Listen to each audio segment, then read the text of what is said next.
आज की कहानी है एक जिन्न की, जिसका नाम था सलमान। उसके पिता का नाम इब्राहिम और माता का नाम जुलेखा था। उसे इंसानों के साथ रहने की तीव्र इच्छा थी, लेकिन ऐसा करना उसके कबीले में बुरा माना जाता था। जब कई महीने तक समझाने के बाद भी सलमान ने हार नहीं मानी और बात आत्महत्या करने तक पहुंच गई, तो आखिरकार उसके पिता इब्राहिम, जो एक सख्त स्वभाव वाले जिन्न थे, उन्होंने अपनी बेटे की जिद के आगे घुटने टेक दिए। फिर भी उन्होंने ऐसा नहीं किया। इसके लिए वो उसे अपने साथ शहर ले आए और यहाँ लाकर उसे एक मदरसे में भर्ती कराया, जहाँ उसे रहने खाने के साथ साथ धार्मिक शिक्षा की भी सुविधा दी गई। लेकिन यहाँ आने से पहले उनके पिता ने एक शर्त रखी कि वो हर 2 महीने में अपने माता पिता से मिलने के लिए चट्टानी पहाड़ों पर आएगा, जहाँ वो रहते थे। बेटे ने खुशी खुशी ये शर्त स्वीकार कर ली और इस प्रकार उसके पिता उसे मदरसे छोड़कर पहाड़ों पर लौट गए। मदरसे में उसे एक कमरा आवंटित किया गया था, जहां उसके साथ एक और रूममेट रहता था। रात के 9 बजे इन लोगों को पढ़ाई के साथ साथ कमरे में सोने के लिए भेज दिया जाता था और दिन में सुबह की प्रार्थना के समय जगाया जाता था। इस मदरसे की एक खास बात ये थी कि इसके अंदर बच्चों को खेलने, पढ़ने और नहाने, साथ ही साथ खाने पीने की सभी तरह की सुविधाएं उपलब्ध थीं। लेकिन अब क्योंकि सलमान यहाँ ये सोच कर आया था कि वो शहर आएगा और वहाँ के लोगों के साथ रहन सहन और कामकाज को करेगा और अच्छा समय बिताएगा, लेकिन यहाँ आकर उसका उल्टा ही हो गया। इस 4 दीवारी में वो घबराया और सोचने लगा कि किसी तरह इस 4 दीवारी से कैसे बाहर आया जाए। बिना इजाज़त के चुपचाप बाहर निकलने में ये खतरा भी था कि अगर किसी को ये पता चल जाता कि सलमान ने मदरसा छोड़ दिया है, तो उसे मदरसे से निकाल दिया जाता। उसे इस शर्त पर यहाँ छोड़ा जाता है कि वो यहीं रहकर धार्मिक शिक्षा प्राप्त करेगा। अगर वो इस लक्ष्य में असफल हो गया, तो उसे वापस उन्हीं पथरीले पहाड़ों पर बुला लिया जाएगा। इसीलिए सलमान ने अपनी इच्छा पर काबू पा लिया और इसी तरह 1 साल बीत गया। वो हर 2 महीने में अपने घर जाता और वहां से लौटते समय मदरसे के बाहर की दुनिया को देख पाता।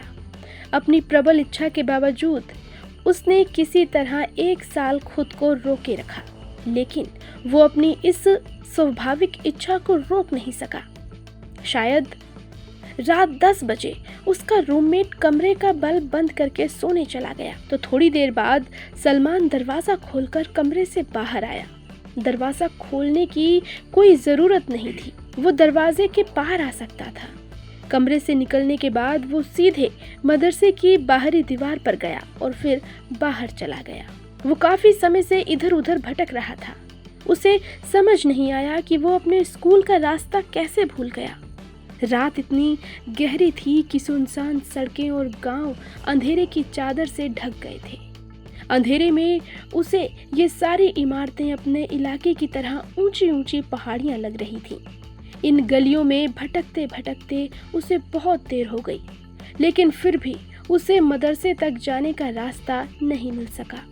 भागने की पहली ही रात जब उस पर यह विपत्ति आई, तो वो ये सोचने लगा कि क्या मदरसा अपनी जगह से दूसरी जगह चला गया है? नहीं, ऐसा कैसे हो सकता है? उसने ये विचार को अपनी झुंझलाहट समझकर खारिज कर दिया। रात के उस समय सभी लोग अपने अपने घरों में थे और सारी ओर सन्नाटे का राज्य स्थापित हो गया। तभी दूर से उसे एक बंगले में रोशनी जलती हुई दिखाई दी।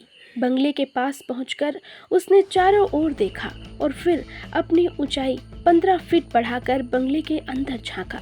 तभी बंगले का चौकीदार अपने कैबिन से निकलकर गेट की तरफ आया। सलमान ने सोचा कि उससे मदरसे का रास्ता पूछना चाहिए। तभी सलमान भी तेजी से चलते हुए बंगले के गेट की तरफ गया।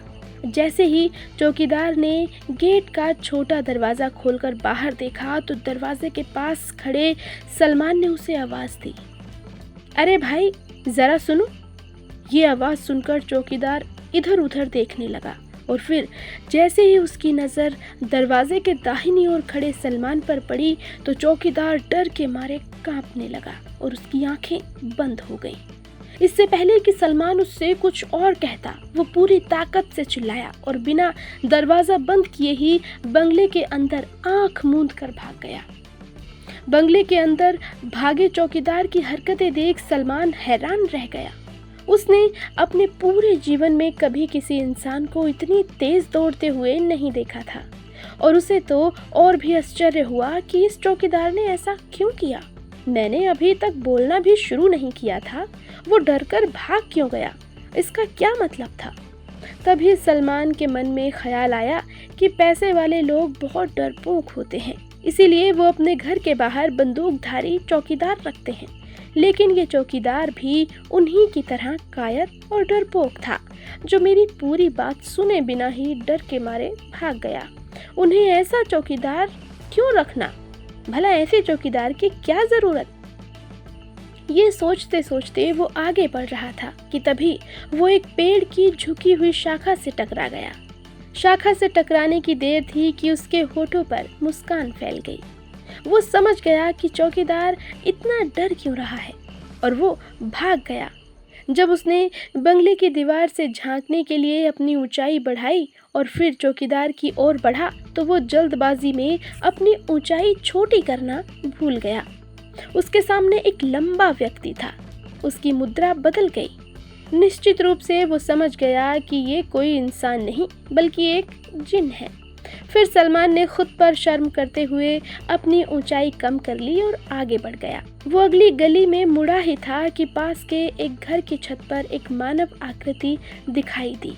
वो रुका और उसे ध्यान से देखा। अंधेरे में देखना मुश्किल था और उसे पहले से ही अपने जिन के व्यवहार का असर महसूस हो चुका था, इसीलिए उसने खुली आंखों से हवेली को देखना शुरू कर दिया। उसे पता चल गया था कि वो एक महिला है। फिर जैसे ही वो महिला सलमान की तरफ मुड़ी और सलमान की नज़रें उसके चेहरे पर पड़ी तो सलमान की आंखें झपकना भूल गईं। वो कोई औरत नहीं बल्कि 18 साल की एक खूबसूरत लड़की है। सलमान ने अपनी पूरी जिंदगी में इतनी खूबसूरत लड़की कभी नहीं देखी थी। वो एकटक उसे देखता ही रह गया।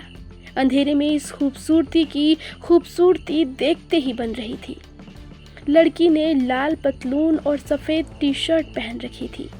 मुझे नहीं पता कि वो रात के समय अपनी छत पर बेचैनी से टहल रही थी या नहीं। जब आसपास के सभी लोग सो रहे थे तो वो अकेली लड़की ऐसे क्यों चल रही है? क्या हुआ?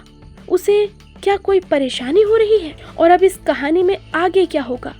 क्या जिन उस खूबसूरत लड़की के प्यार में पड़ जाएगा या जिन उस लड़की को नुकसान पहुंचाएगा? ये देखने के लिए हमारे चैनल को सब्सक्राइब करें और इंतज़ार करें पार्ट 2 का। अगर कहानी आपको अच्छी लगी हो तो कहानी को लाइक करें और कहानी आपको कैसी लगी हमें कमेंट करके ज़रूर बताएं।